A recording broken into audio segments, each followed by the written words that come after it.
स्वयं रूपं कदा मह्यं ददाति स्वपदान्तिकम्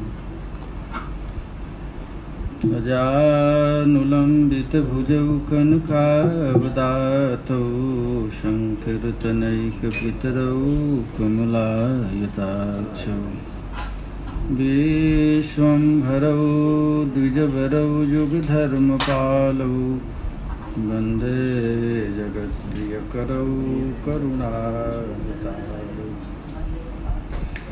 कुचकलशभरार्ता केसरी क्षीणमध्या विपुलतरनितम्बा पक्वबिम्बाधरोष्ठे चरणमयि वयस्मास्कन्धवेन्यस्तहस्तो निधुवनरसपुञ्जं चातिराधानिकुञ्जम् राधाकरावचितपल्लववल्लरीके राधापदाङ्कविलसन् मधुरस्थलीके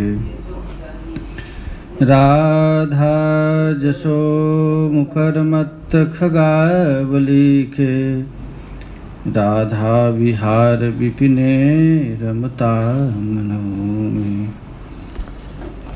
ॐ नमः परमहंसास्वादित चरणकमलचिन्मकरन्दाय भक्तजनमानसनिवासाय श्रीरामचन्द्राय वागीशाजस्य वदने लक्ष्मीर्यस्य च वक्षसि यस्यास्ते हृदये संवितं नृसिंहमहं भजेत् विश्वसर्गविसर्गादिनवलक्षणलक्षितं श्रीकृष्णाख्यं परं धाम जगद्धाम नमामि तत्। जय श्री रूप सनातन भट्ट रघुनाथ श्री जीव गोपाल भट्ट दास रघुनाथ ये छय गुसाई करि चरण वंदन जहाँ हित विघ्न नाश विष्ठ पुरन वांछा कल्पतरुभ्यश्च कृपा सिन्धुभ्यैव च पतितानां पावनेभ्यो वैष्णवेभ्यो नमो नमः। हरे कृष्णा कृष्णा कृष्णा हरे हरे हरे राम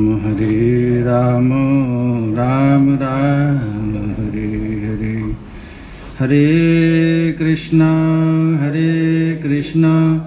कृष्णा कृष्णा हरे हरे हरे राम राम राम हरे।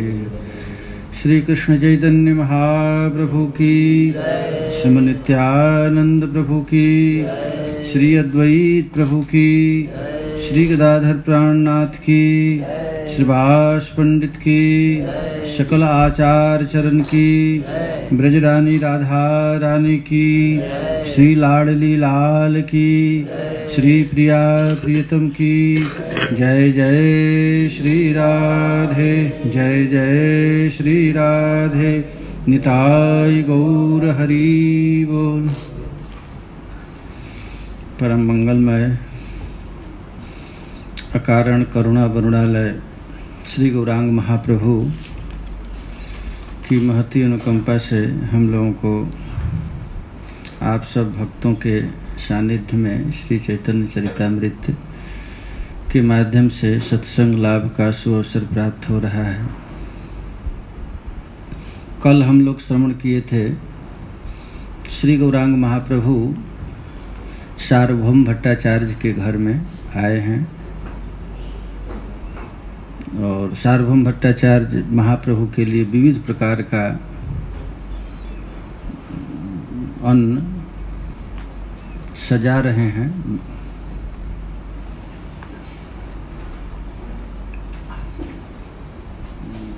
गृहस्थ भक्त को कैसे भजन करना चाहिए ये सार्वभौम भट्टाचार्य सिखला रहे हैं। कम से कम प्रत्येक दिन किसी न किसी महात्मा को भोजन कराना ये गृहस्थों का सबसे बड़ा धर्म है। तो यहाँ पर गिन करके बता दिए हैं कि किस किस दिन 30 दिन एक एक वैष्णव को निमंत्रण किए हैं। सार्वभौम भट्टाचार्य की पत्नी का तो नाम यहाँ नहीं है, साठीर माता ना, उनकी लड़की का नाम है साठी। उसकी माता महाप्रभु के लिए विविध प्रकार का व्यंजन बना रही है।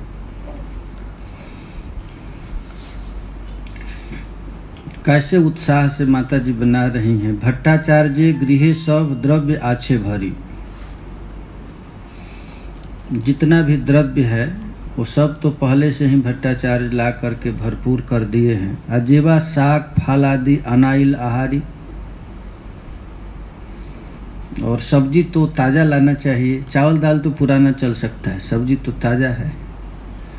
तो जो साग फल आदि था वो श्री भट्टाचार्य जी ने लाए। आपनी भट्टाचार्य करे पाकेर सब कर, अपने हाथ से ही सब्जियां मनिया कर रहे हैं सब विविध प्रकार। साठीर माता विचक्षणा जाके पाक मर्म, और उनकी पत्नी अद्भुत पाक शास्त्र में निपुण हैं। जो जो सामग्री को स्पर्श कर देती हैं उसमें स्वाद भर जाता है। अनुभवी थी, वे अच्छा भोजन बनाना जानती थी। पाक सालार दाक्षिणे दुई भोगालय। हम लोग चले वहीं पर सार्वभौम भट्टाचार्य के घर में, और महाप्रभु प्रसाद पा रहे हैं। वहाँ हम लोग उस रस का दर्शन करें। एक एक घरे साल ग्रामेर भोग सेवा है। सार्वभौम भट्टाचार्य के घर में विविध प्रकार के ठाकुर जी हैं, बहुत भगवान हैं, शालिग्राम इत्यादि। तो महाराज एक एक घर में भोग सेवा की सारी सामग्री इकट्ठी की गई है। आर घर महाप्रभु भिक्षार लागिया निभृते करियाक्षे भट्ट नूतन करिया। और श्री गौरांग महाप्रभु को भोजन करने के लिए सार्वभौम भट्टाचार्य ने एक नूतन घर बनाया है महाप्रभु को अलग से। बाह्य एक द्वार तार प्रभु प्रवेशिते, और उस घर में स्वयं महाप्रभु बाहरी दरवाजा से आ जाएं ऐसा व्यवस्था कर दी है। पाक सालार एक द्वार अन्न परिविशेते, ऐसा घर बनाए हैं कि बाहर से आ जाएं, और एक ऐसा दरवाजा है कि रसोई घर से डायरेक्ट संबंध, वहां से भोजन लाकर कोई देखे ना। और भोजन सामग्री कैसे परस रहे हैं, तो बंगाल और उड़ीसा में केला के पत्ते पर भोजन पवाते हैं, परम पवित्र मानते हैं उसे। तो सर्वप्रथम केले के बड़े पत्ते पर 3-3 वो पत्तल का बना हुआ, पत्ता का बना हुआ कटोरी, आज भी पलाश के पत्ते का बनाते हैं लोग।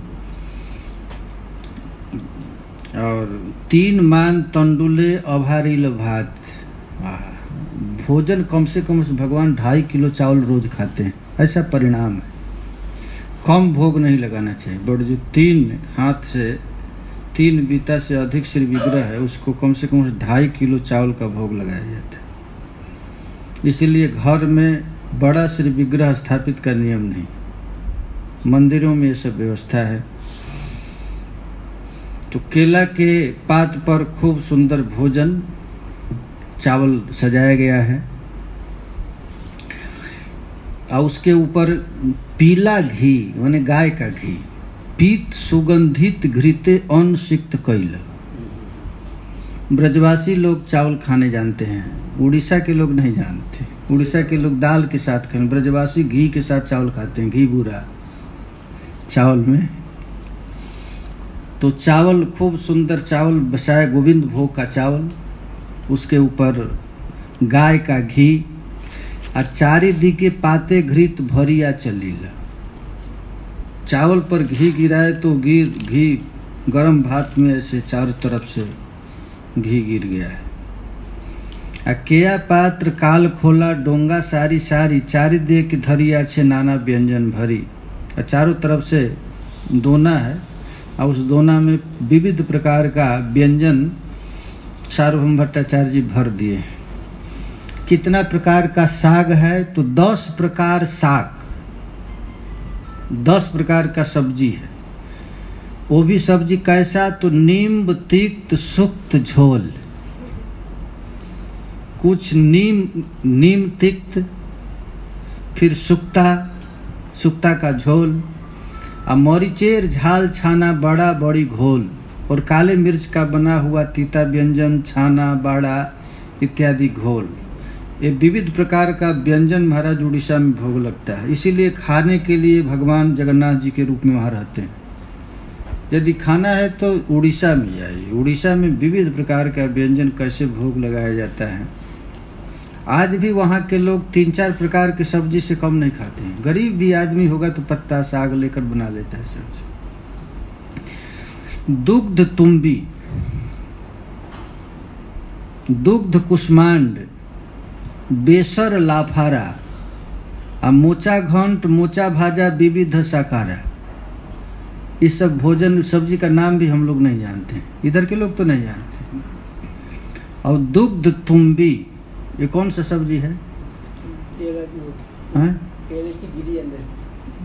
दुग्ध तुम्बी, दुग्ध की तुम्बी, दुग्ध कुष्मांड, बेसर लाफरा,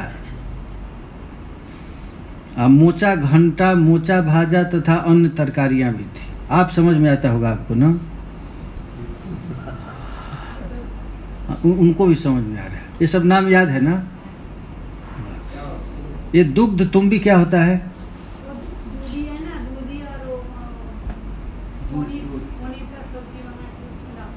अच्छा,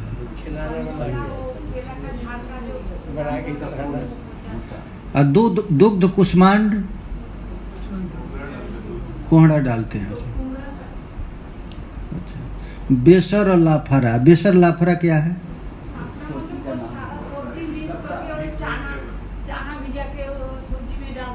देखिए ये सब भोग लगाने के लिए बंगाल में रहना पड़ेगा ना। बंगाल उड़ीसा। मोचा घंट मोचा भाजा विविध साखरा। देखिए अभी राजभोग का भोग लगता है ना तो सब व्यंजन का नाम लिया जाता है। भले रोटी सब्जी रख दीजिए लेकिन भज कैसे हैगा ना? भज भक्त वत्सल श्री गौर। गौर हरि को पसंद भोजन है ना? हाँ, गौर हरि को देखिए खाना। वृद्ध कुष्मांड बड़ी व्यंजन अपार, फूल बड़ी फल मूल विविध प्रकार। इसी प्रकार विविध प्रकार का सब्जी व्यंजन सार्वभौम भट्टाचार्य ने व्यवस्था कर दिया है। 9 निम्ब पत्र सह मृष्ट वार्तकी। देखिए हरिभक्ति विलास में लिखा गया है बैगन नहीं खाना चाहिए। आज भी रामानुजी लोग रामानंदी लोग बैगन नहीं खाते लेकिन गौड़िए खाते हैं, क्योंकि यहाँ पर नाम है महाप्रभु को बैगन भोग लगाया गया था। इसीलिए गौड़ियों से मैं पूछा ऐसा क्यों खाते हैं तो कहते कि महाप्रभु को चेतन चरितामृत में प्रमाण। तो 9 नींब पत्र सह मृष्ट वार्तकी। वार्तकी कहते हैं बैगन को। नीम के पत्ता में भुजा हुआ बैगन। फूल बड़ी पटोल भाजा कुष्मांड मान चाकी। हाँ,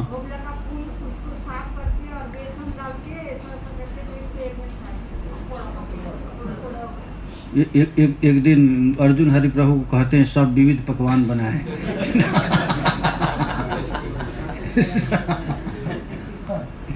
फूल बड़ी पटोल भाजा कुष्मांड मान चाकी।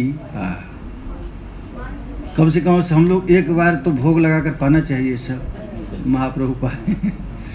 अमृष्ट मास मुद सूप अमृत निंदय मधुराम्ब बनलाम्बी अम्ल 5-6। भक्ष भोज्य लेह और चोष्य। भागवत में 4 प्रकार का व्यंजन का नाम है। तो यह सब महाप्रभु को रोज भोज लगता है भोजन में। मूद बड़ा, मांस बड़ा, कला बाड़ी मिष्ट, क्षीर पुली, नारिकेल पुली, आर जत पिष्ट, मूंग की दाल, उड़द की दाल, मांस दाल, मांस उड़द के मांस, उड़द को कहते हैं। अब मीठे केले के बने हुए मीठे चावल की बर्फी, नारिकल की बर्फी और अन्य बर्फियां भी थी। पहले सब्जी का नाम और फिर मीठा का नाम। काजी बड़ा, दुग्ध चीड़ा, दुग्ध लक लकी, आर जत पीठा कैल कहिते न सकती। ये विविध व्यंजन भट्टाचार्य ने बनाया श्री गौरांग महाप्रभु के लिए। अंत में कृष्णदास कविराज गोस्वामी पाद कहते हैं, कितना व्यंजन बनाए अब मुझको गिनने की ताकत नहीं है, शक्ति नहीं है, कहाँ तक कहूँ। कहिते न सकती, धृत सिक्त परमाण। खीर कैसा, परमान खीर को कहते हैं ना, तो ये परमान कैसा था, तो घी सिक्त था। भागवत में एक श्लोक है, ब्राह्मण को कैसे भोजन खिलाना चाहिए, तो हाथ से जब भोजन का ग्रास ले तो टप टप घी गिरता है, चूता रहे। भागवत में एक श्लोक, उससे जितना मैं संतुष्ट होता हूँ उतना हवन में घी गिराने से संतुष्ट नहीं होता है। ब्राह्मणों का मुंह में खिलाने से मैं जितना प्रसन्न होता हूँ, क्योंकि मुखादग्नि रजायते, मुख से अग्नि उत्पन्न हुई है और मुख से ही ब्राह्मण की उत्पत्ति हुई है। तो ब्राह्मणों के मुंह में खिलाने से जितना मैं प्रसन्न होता हूँ उतना अग्नि में डालने से नहीं। इस प्रकार घृत सिक्त परमान मृत कुंडिका भरी, चापकाला धन दुग्ध आम्रतहा भरी। उसमें चापा काला औटाया हुआ दूध और आम डाला गया था। ये वैष्णव को भक्तमाल में लिखा गया है कि राजा मान सिंह अपने घर में 21 ब्राह्मण को रोज बुलाते थे और बुला करके खूब परमान ऐसा खीर बनाते थे, उसमें काजू किशमिश बादाम डालते, घी से भरकर वो खीर को हवन रोज ब्राह्मण लोग करते थे अग्नि में। 1 दिन 2 दिन 3 दिन रोज करते, लेकिन ब्राह्मणों को हवन में आग में वो खीर डालने से पहले जीभ से लार गिर जाता था, इतना स्वादिष्ट खीर था। तो 1 दिन 2 दिन 3 दिन ब्राह्मण को रहा नहीं गया, यज्ञ कुंड को ऐसे बंद किए और बंद करके कहे कि अब हम लोगों को सहा नहीं जाते हैं, इतना सुंदर खीर को हम लोग बेकार आग में गिरा रहे हैं, इसको तो मुंह में डालना चाहिए। तो ब्राह्मण मीटिंग की और मीटिंग करके खीर आया और खूब जम करके सब ब्राह्मण 21 ब्राह्मण खाए छींक करके। खाने के बाद जब संतुष्ट ब्राह्मण हो गए तो ठाकुर जी विष्णु भगवान राजा को स्वप्न में दर्शन दिए और दर्शन दे करके कहे कि राजा, आज तुम्हारी आहुति से जितना मैं प्रसन्न हूँ उतना कभी हुआ नहीं था। महाराज राजा सुना कि इतना दिन तक हवन होता नहीं था, आज ही हवन हुआ है क्या?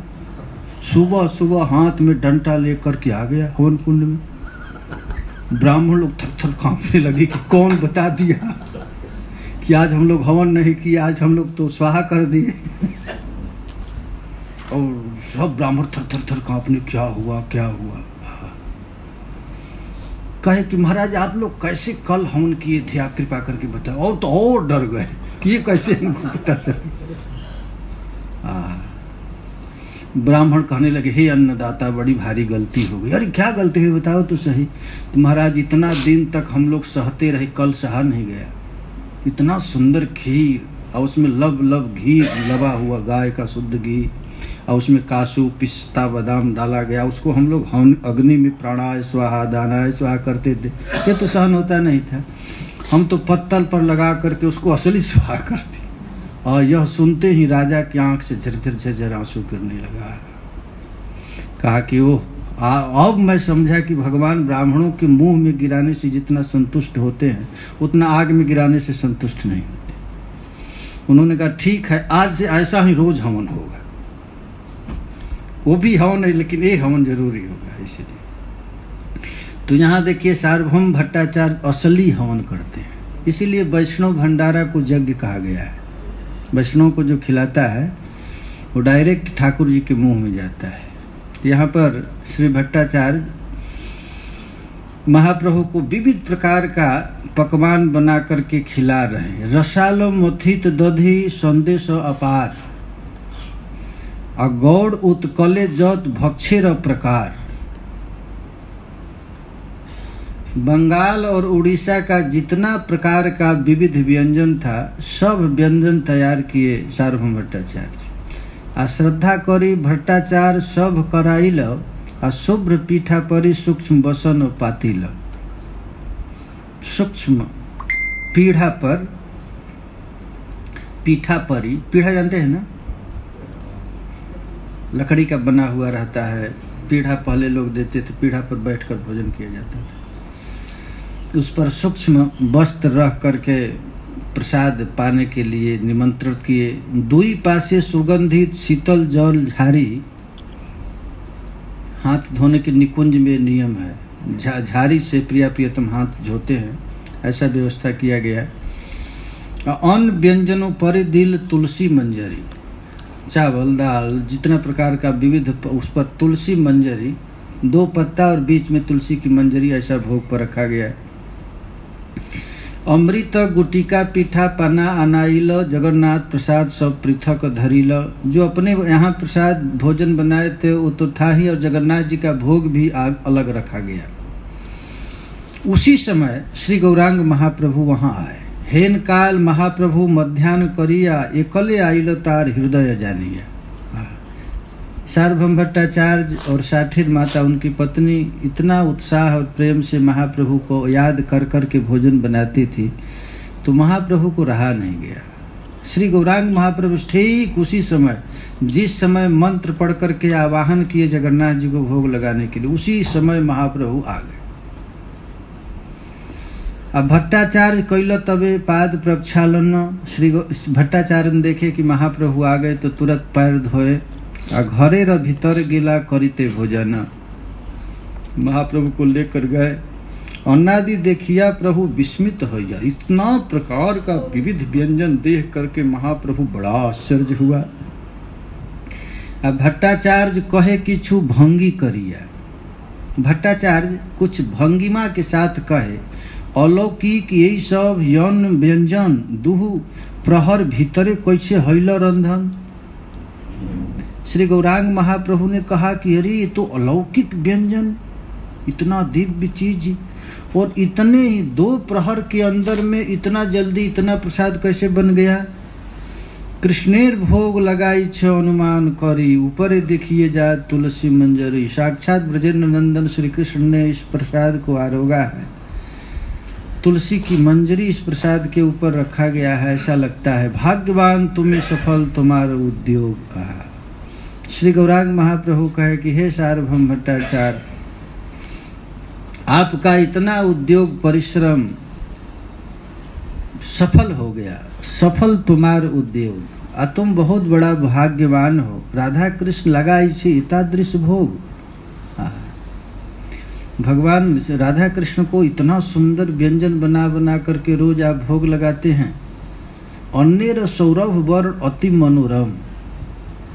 श्रीमद् भागवत के 10वें स्कंद के 33 अध्याय में लिखा गया है, भोग कैसा हो तो परमाणु उसको देख कर खाने की इच्छा हो जाए, सुन करके तड़का लगे उसको सुन करके खाने की इच्छा हो जाए, सुन कर देख कर जीभ में रह कर उसकी आवाज सुनकर ऐसा होना चाहिए। परमान्नम बहुगुण होना चाहिए।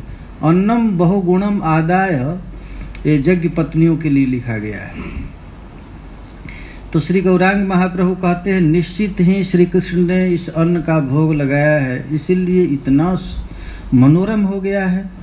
तुम्हार बहुत भाग्य कत प्रशंसिबो, आमी भाग्यवान यहाँ अवशेष पावो।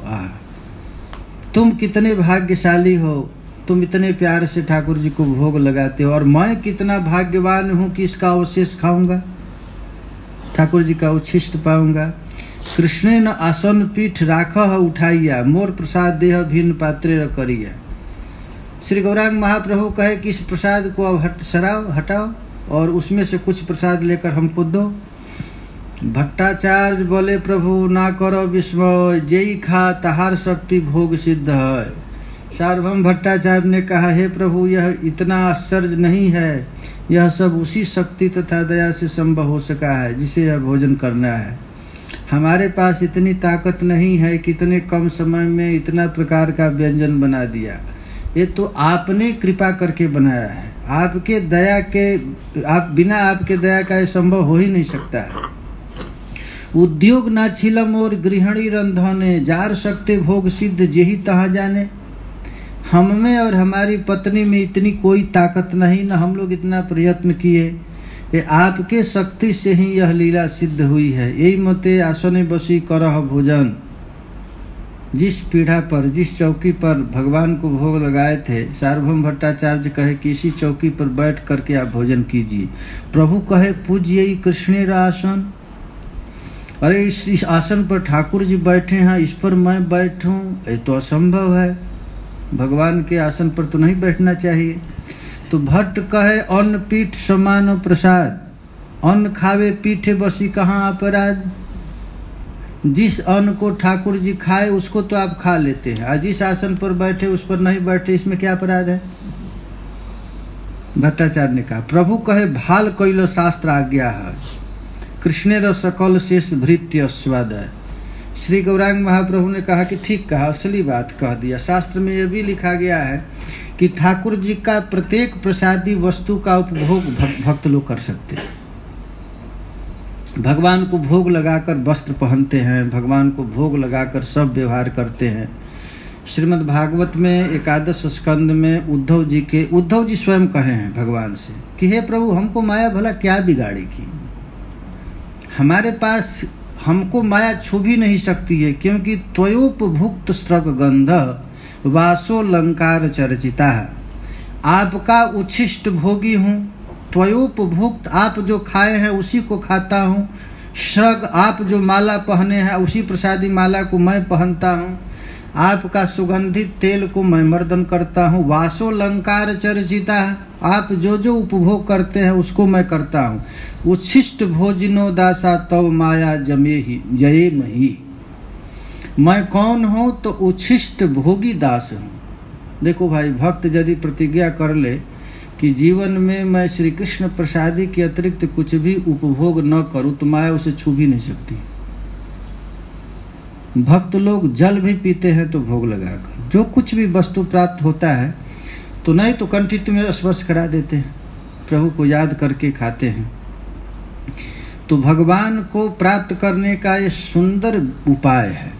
दो चीज केवल बस में कर ले, हम भगवान का उच्छिष्ट खाएंगे और भगवान नाम के अतिरिक्त कुछ बोलेंगे नहीं, बस सही अन्न मृत पाओ, राधा कृष्ण गुण गाओ।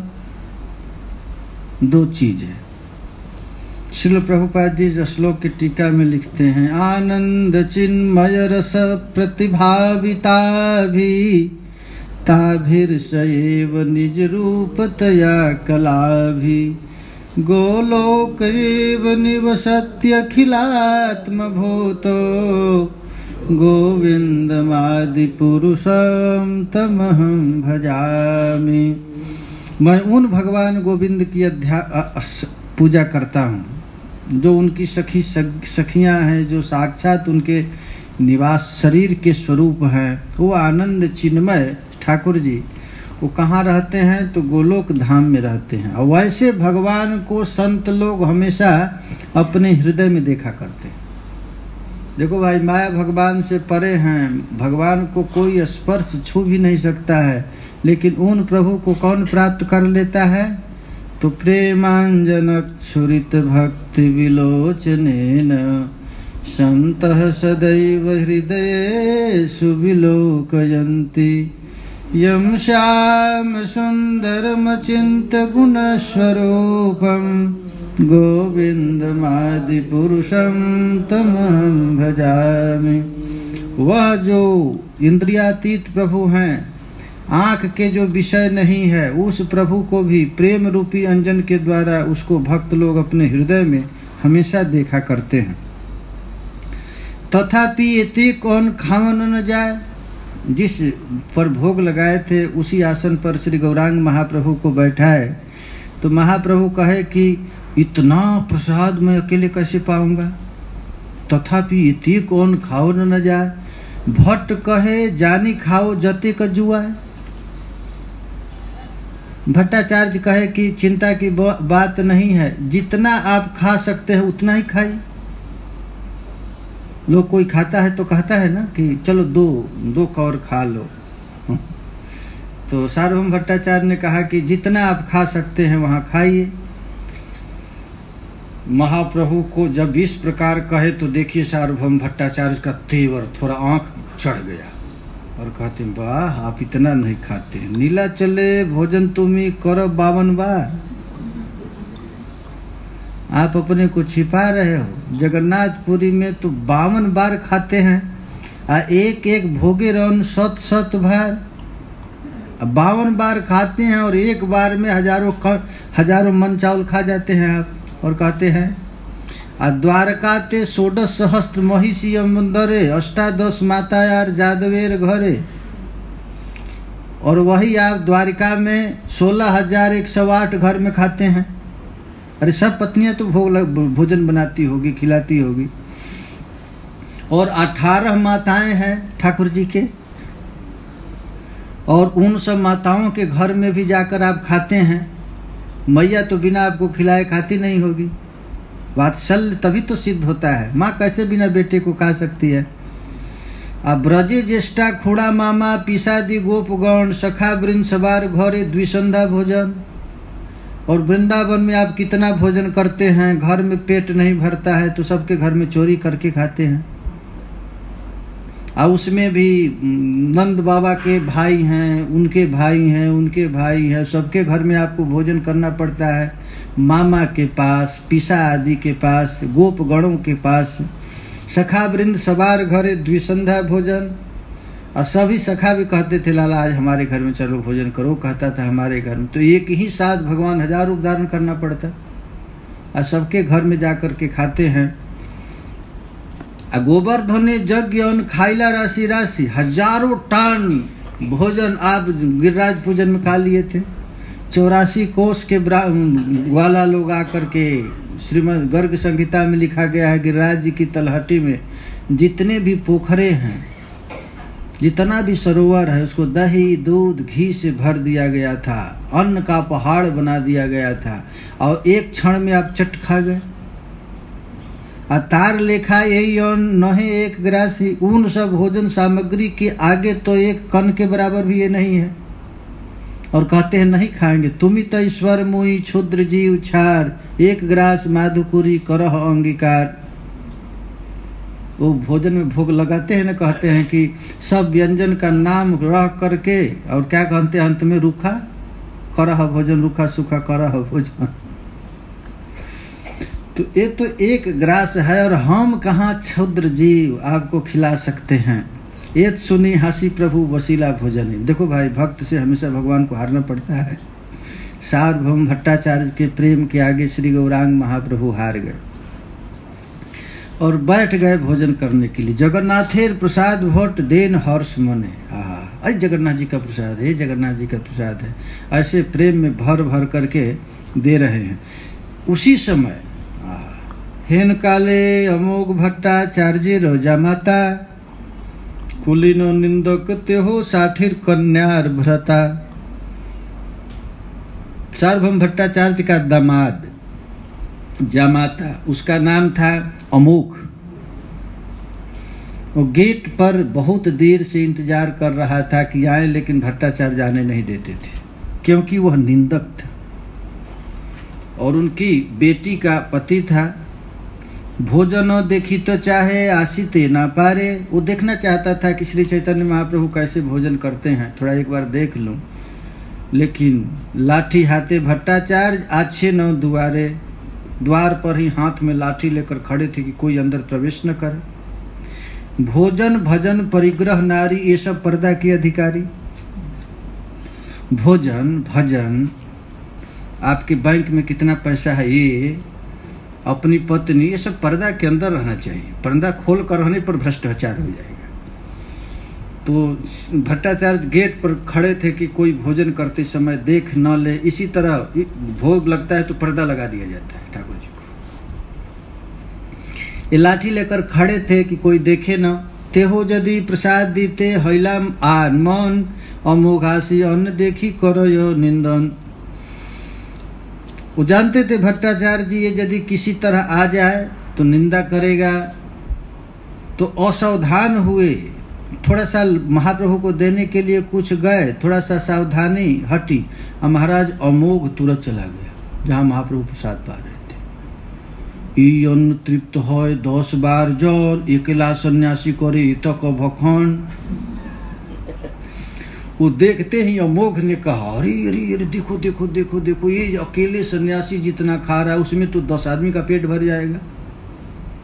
और ये सुनते भट्टाचार्य उलटी चाहिल, तार असावधान देखी अमोघ पलाइल। अब देखी भट्टाचार्य सुने कि अरे बाप रे, महाप्रभु का ये निंदा कर दिया। वो अब भट्टाचार्य को रहा नहीं गया, हाथ में लाठी लिए। भट्टाचार्य लाठी लैया मारिते धाइल, हाथ में डंटा ले करके। जगन्नाथपुरी के सबसे बड़े विद्वान भट्टाचार्य हैं। देखिए ले करके लाठी आ पलाइल अमोघ तार लाग ना पाइल। भट्टाचार्य को देख करके अमोघ चला भाग। आए दौड़ते रहे पीछे से, लेकिन वो जवान था, ये बूढ़े थे, वो भाग गया। तबे गाली श्राप दीते भट्टाचार्य आइल, निंदा सुनी महाप्रभु हासिते लागिल। भट्टाचार्य ले करके हाथ में जल श्राप देने लगे, गाली देने लगे। महाप्रभु ये सब सुन करके हंसने लगे। महाप्रभु सुनी साठीर माता सिरे, भूख धात मारे, साठी रांडी हो यह बोले बार बारे। यह सुन करके सार्वभौम भट्टाचार्य की पत्नी अपने छाती पर बार बार हाथ पीटने लगी, छाती पर, और कहने लगी कि अरे साठी, इससे तो अच्छा है तू राण हो जा, राण होना अच्छा है। महाप्रभु का निंदक के साथ तू कैसे रहेगी। दुहार दुख देखी प्रभु दुहा प्रबोधिया, दुहार इच्छाते भोजन कैला तुष्ट हैला। अब दोनों के दुख को देख करके महाप्रभु को बड़ा भारी कष्ट हुआ। उनकी प्रसन्नता के लिए महाप्रभु खूब खाने लगे, कहीं इन लोगों को मन में किन्न न हो जाए। आचमन कराइया भट्ट दिल मुखवास, तुलसी मंजरी लवंग इलाची रसवास। हाथ धोने के बाद श्री गौरांग महाप्रभु को श्री भट्टाचार्य ने तुलसी मंजरी इलायची और लवंग इत्यादि दिया मुखावास। भोजन के बाद लोग आज भी उड़ीसा इत्यादि में लोग पान खाते हैं, विधान है। भगवान को भी भोग लगता है पान। श्री गौरांग महाप्रभु तो भक्त भाव में आए थे, इसलिए हरितिका खाते थे, या नहीं तो इलायची या लवंग इत्यादि मुंह में डाल लेते थे। इसके बाद सार्वभौम भट्टाचार्य ने सर्वांग पराइल प्रभु माल्य चंदन, दंडवत हैया बोले सदन्य बदन।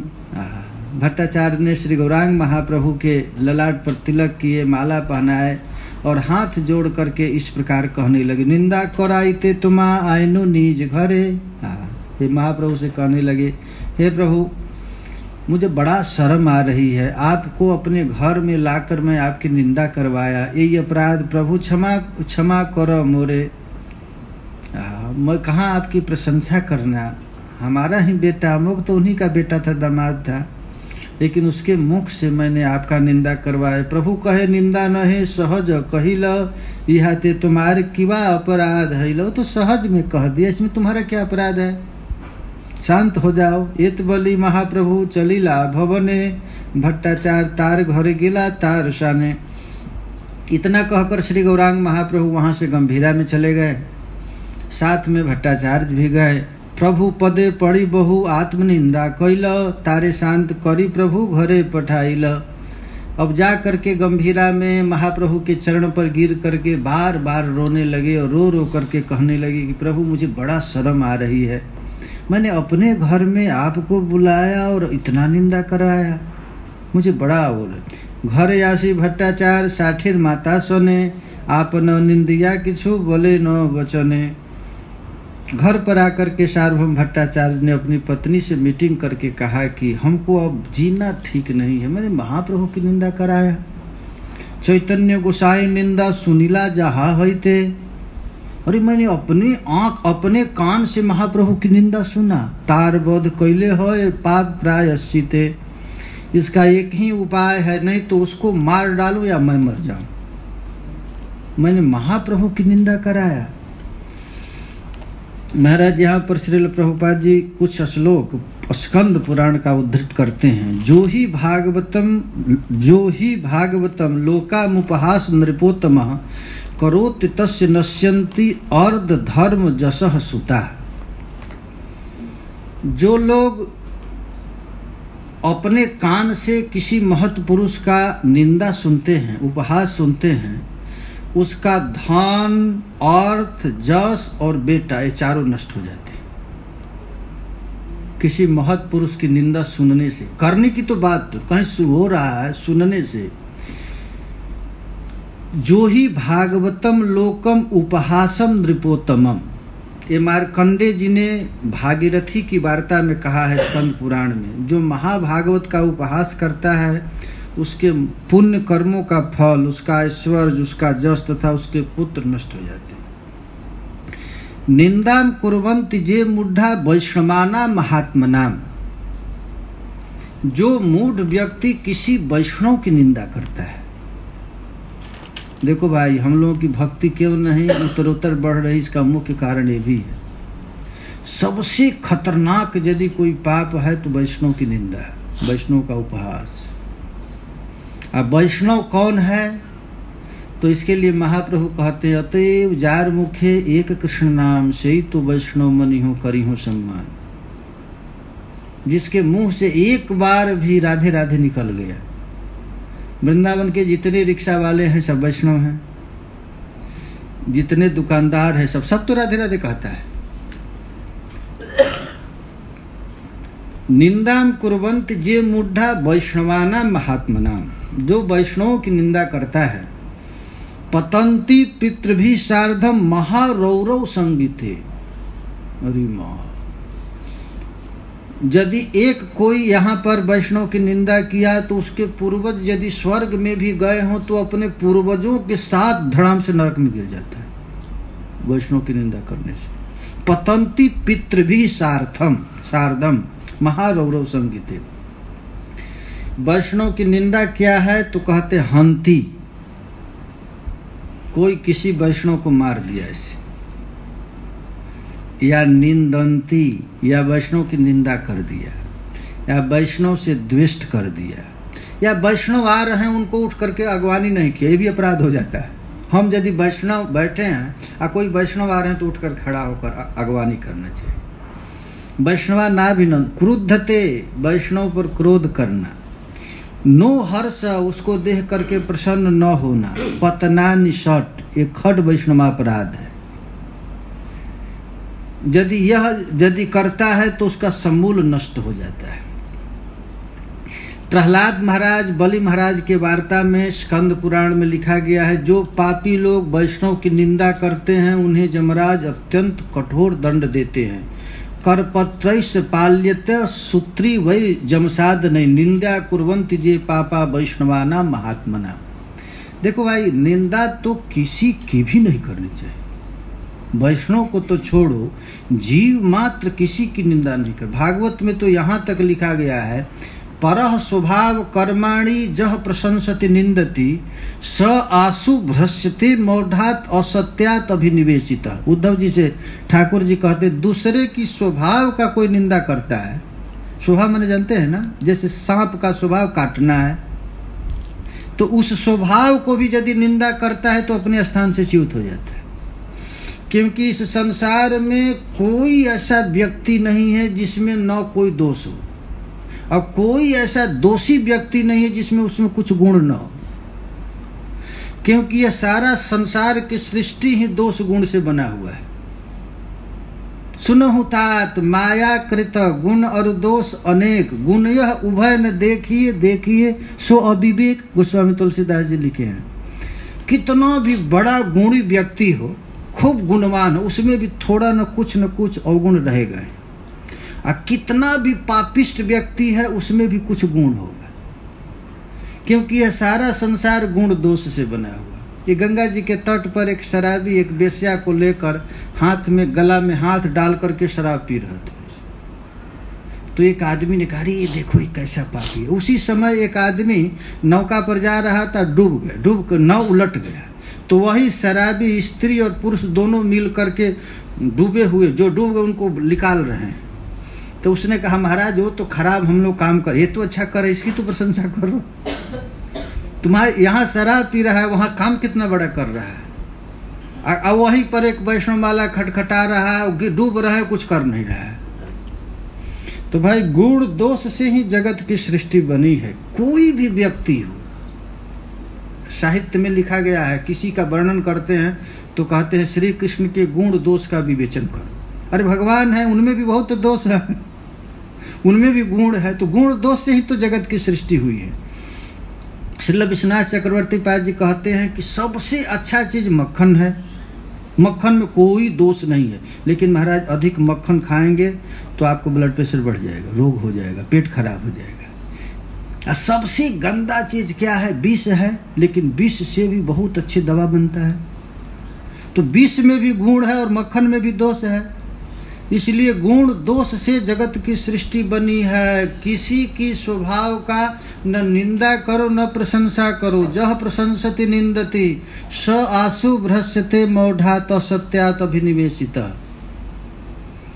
गुण दोष की कभी चर्चा नहीं। यहाँ तक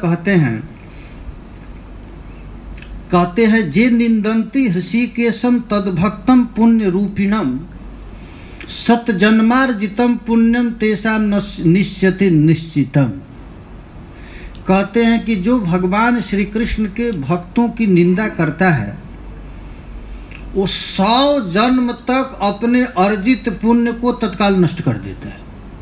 100 जन्म तक जो पूजा किया, पाठ किया, परिक्रमा किया, यज्ञ किया, तब 100 जन्म का पुण्य 1 सेकेंड में नष्ट हो जाता है जो भगवान के भक्तों का निंदा कर देता है। इसीलिए महाराज जो महात्मा लोग रहते हैं ना, देखते नहीं, चुप हो जाते हैं। वो जानते हैं कि थोड़ा सा वर्णन करेंगे हजारों जन्म की तप नष्ट हो जाएगा। कौन इस चक्कर में पड़े?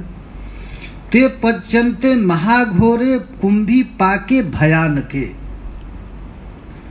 वो केवल उसका पुण्य नष्ट ही नहीं होता है, बल्कि वह करोड़ों वर्ष तक महाघोर कुंभी पाप नरक में भयानक भक्षिता कीट संघेन जावत चंद्र दिवा करो। जब तक सूर्य चंद्रमा की स्थिति है तब तक वह व्यक्ति उस नरक कुंड में पलता रहता है। श्री विष्णु रवमाना दुस्तरम विष्णु लंघनम वैष्णव लंघनम।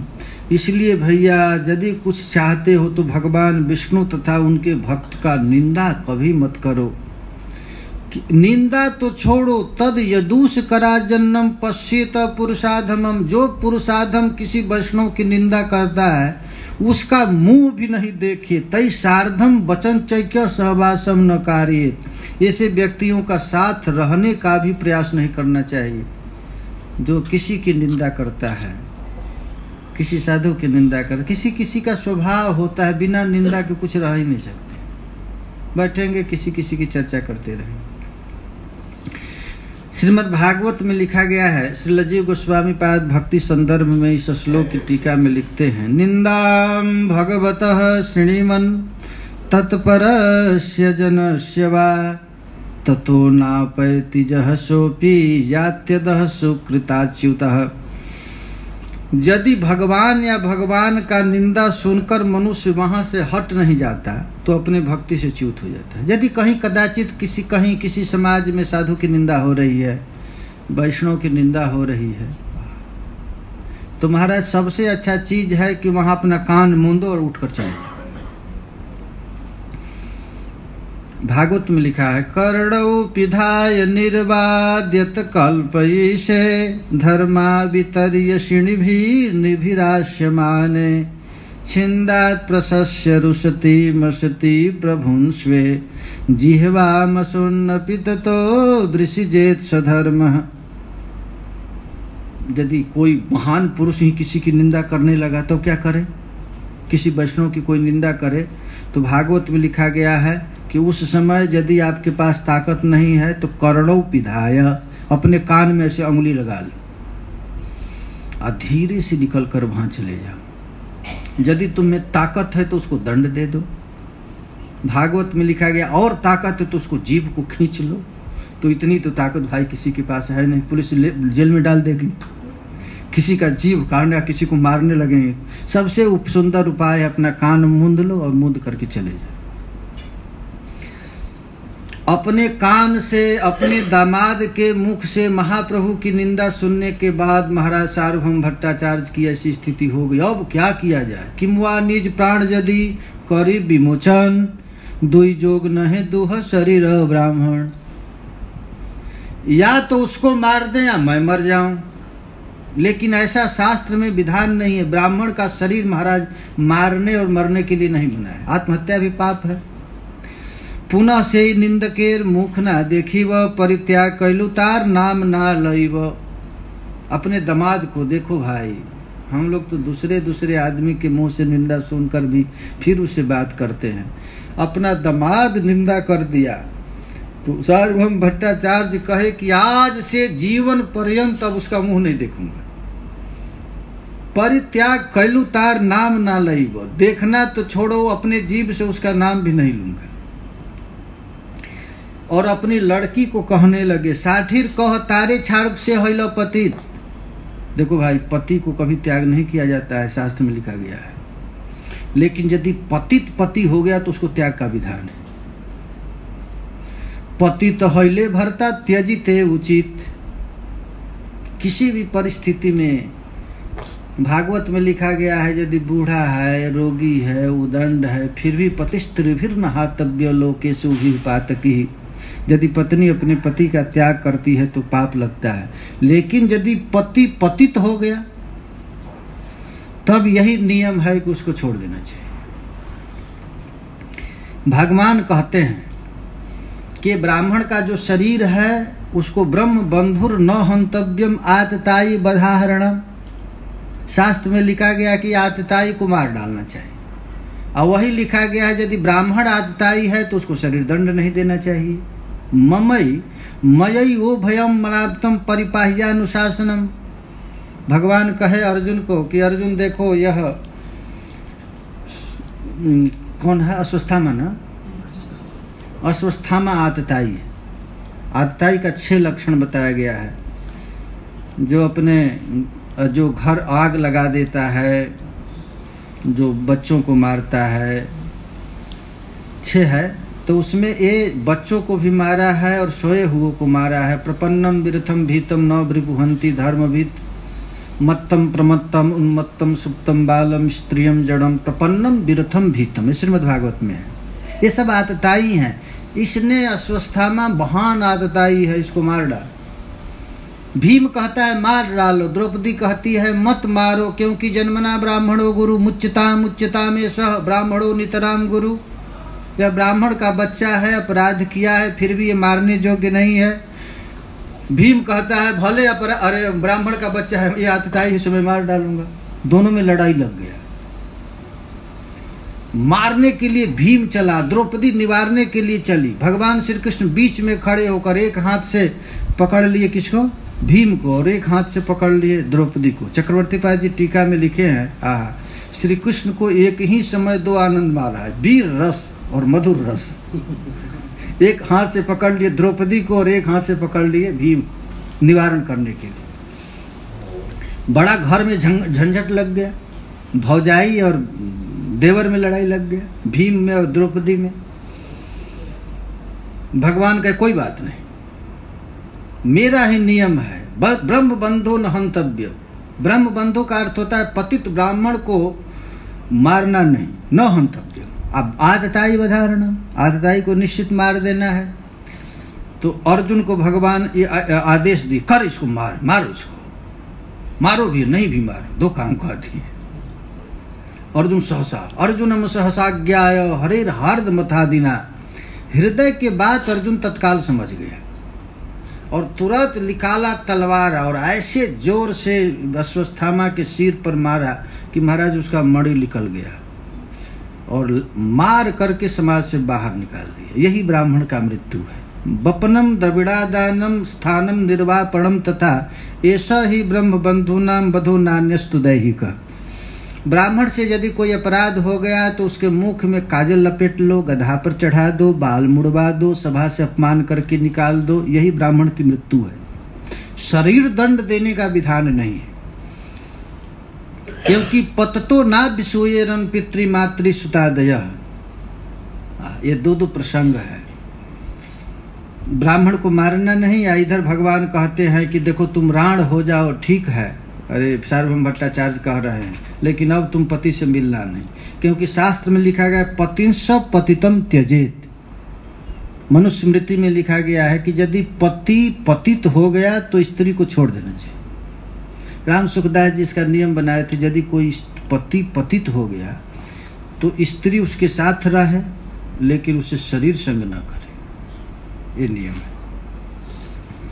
সেই রাত্রে अमोघ कहाँ पलाइया गेल, प्रातः काले तार विसुचिका व्याधि हैल। अपराध के कारण वह भाग गया। कुछ दिन के बाद पता चला कि उसको हैजा का बीमारी हो गया है। विसुचिका रोग हैजा कहते हैं। अमोघ मरेन सुनी कहे भट्टाचार्य, सहाय हैया देव हैला मोर कार्य। मर गया, पता चल गया तो भट्टाचार्य बड़े प्रसन्न हुए कि भगवान ने बहुत अच्छा काम कर दिया। चलो, दामाद मर गया, खुश हो गए। क्यों? क्योंकि महाप्रभु का निंदक था।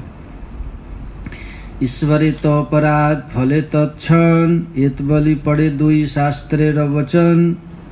शास्त्र में लिखा गया है भगवान की निंदा का तत्काल फल मिल जाता है। हरि हरि हरि गुरु निंदा जे नर करहि, जी हसु दादुर जिह अवतर।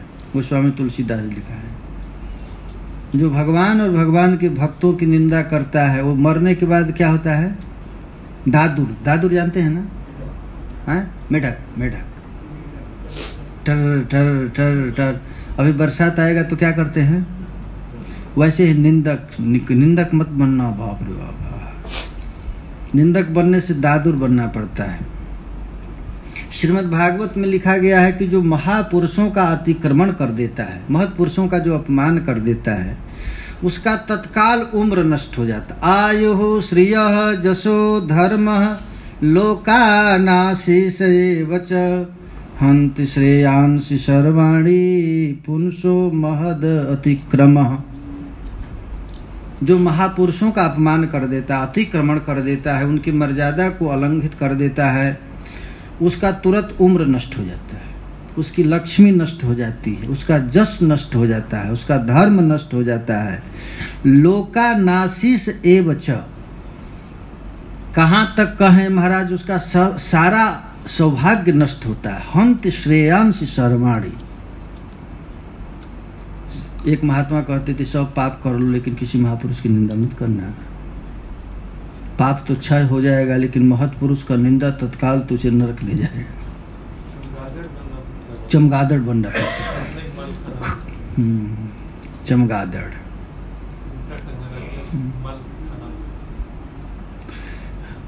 हरे कृष्णा कृष्ण कृष्णा हरे हरे, हरे राम भगवान से खूब प्रार्थना करे, हे प्रभु, जिस मुंह से हम लोग नाम रट रहे हैं उस मुंह से कहीं किसी महत्पुरुष की निंदा न हो पाए।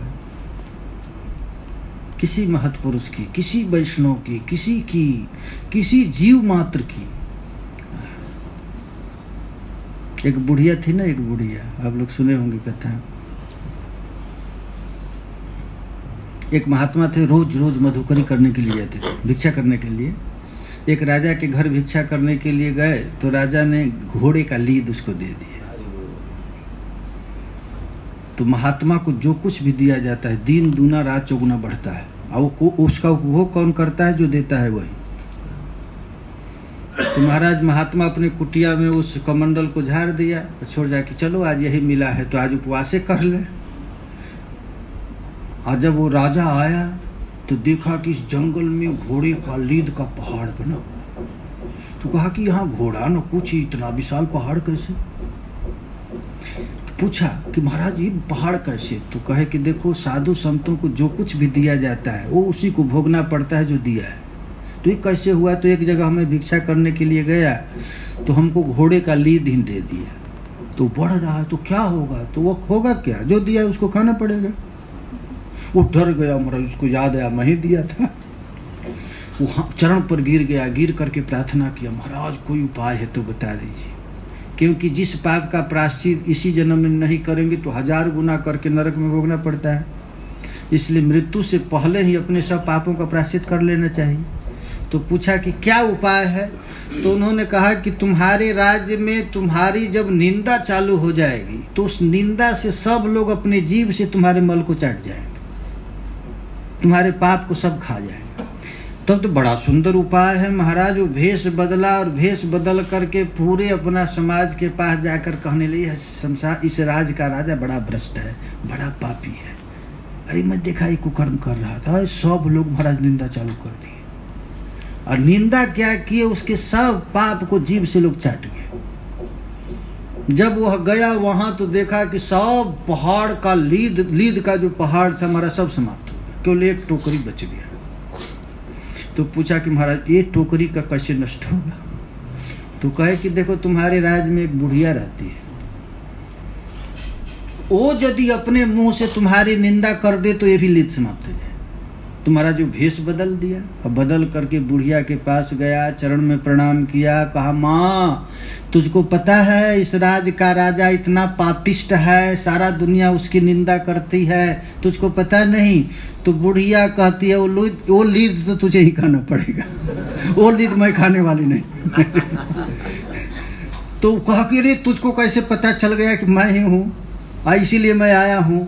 तरे मैं जीवन में किसी की आज तक निंदा नहीं की, इसीलिए हमको भूत भविष्य वर्तमान सब पता चल जाता है, हमको पता है। तो अब कहा कि अब जाकर उस चरण पर गिर गया और गिर करके कहा, महाराज वो बुढ़िया तो निंदा करने वाली नहीं, अब क्या उपाय है? तो बेटा उसी को अब हलवा बनाकर तू खा ले, किसी तरह उसको खाना पड़ेगा, तुझे यहाँ खाएगा तो अच्छा है, न तो नरक में तो और भी। हाँ, इसीलिए महाराज निंदा सबसे खतरनाक चीज है। निंदा करना माने उसके पाप को अपने जीव से चाट जाना। कितने आनंद आता है लोगों को निंदा करने में, रस मिलता है किसी का सुनने में भी। जैसे महाप्रभु कहते हैं आगे कहार वैसे निंदा सुनने वाले और क्या है सुनाओ, ये रस मिलता है, क्योंकि पाप करने में बुद्धि चली जाती है। कीर्तन चालू हुआ है, कीर्तन में जाकर कहिए कि 1 घंटा चलो बैठ जाओ तो कोई बैठेगा नहीं, या निंदा कहीं चालू हो जाए तो महाराज घंटों घंटा रस मिलेगा। ये है कलयुग महाराज का नियम। तो निंदा से सबसे अधिक आयु श्रेय जसो धर्मो लोका नासी से एवच हंत श्रेयांश सर्वाणी पुंसो महद अतिक्रम। यह श्रीमद् भागवत में 10वें स्कंद के 4 अध्याय के 46वां श्लोक में कहते हैं कि सब कुछ नष्ट हो जाता है केवल निंदा करने से। इसलिए किसी तरह भूल कर भी महत पुरुषों का अपराध नहीं। आज हम लोग यहीं विश्राम करते हैं।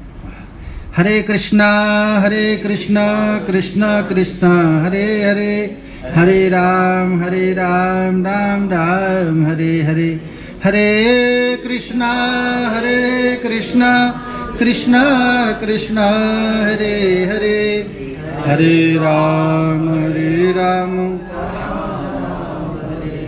आज कीर्तन हो रहा है NRI में ना, क्या 10वीं बिल्डिंग में ना, मैं सुबह गया था वहाँ, 10 मंजिल पर हो रहा है। वो हमसे कहे कि ये सब कीर्तन हो रहा है आप लोगों की ही कृपा से, कुछ नहीं करना है, टाइम मिले